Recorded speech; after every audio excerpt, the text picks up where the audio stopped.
আসসালামু আলাইকুম, welcome to new blog video. আজকে আপনাদের মাঝে আমি রিয়াদ চলে আসলাম। আজকের আমি ব্লগটা আমি স্টার্ট করতেছি আমাদের ফার্ম থেকে। এর আগের ভিডিওতে আপনাদেরকে বলছিলাম আমি এমন একটা জিনিস আপনাদেরকে দেখাবো, আসলে আপনার জিনিসটা দেখে বিশ্বাস করতে পারবেন না।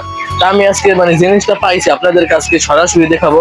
তো এই যে আপনারা দেখতে পাচ্ছেন, এই যে আমাদের মুরগির ফার্ম কত বড়। এইখানে মনে করেন টোটালে 2 থেকে 300 মুরগি আছে, আপনারা দেখতে পাচ্ছেন। আমি আর কি বলবো, আপনারা তো দেখতেই পারছেন। তা এই যে হয়েছে সেই জিনিসটা, এখন এই যে সেই জিনিসটার কাছে আমি দেখতেছি।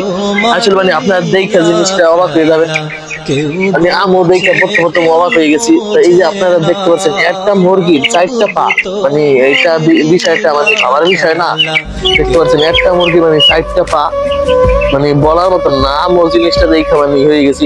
আল্লাহর সৃষ্টি যে কতটা অদ্ভুত, একমাত্র যারা দেখছেন তারাই বুঝবে আল্লাহর সৃষ্টি আর অদ্ভুত আর কত সুন্দর, বলার মতন না। সবই আল্লাহর ইচ্ছা। দেখতে পাচ্ছেন আপনারা একটা মুরগি 4টা পা, এই বিষয়টা হিসের বিষয় না। যাই হোক, এটা আবার বেচার সময় আপনাদেরকে দেখাবো এটা আছে নাকি। সকলে ভালো থাকেন, সুস্থ থাকেন, আল্লাহ হাফেজ। তোমার লীলা খেলা কেউ বোঝে কেউ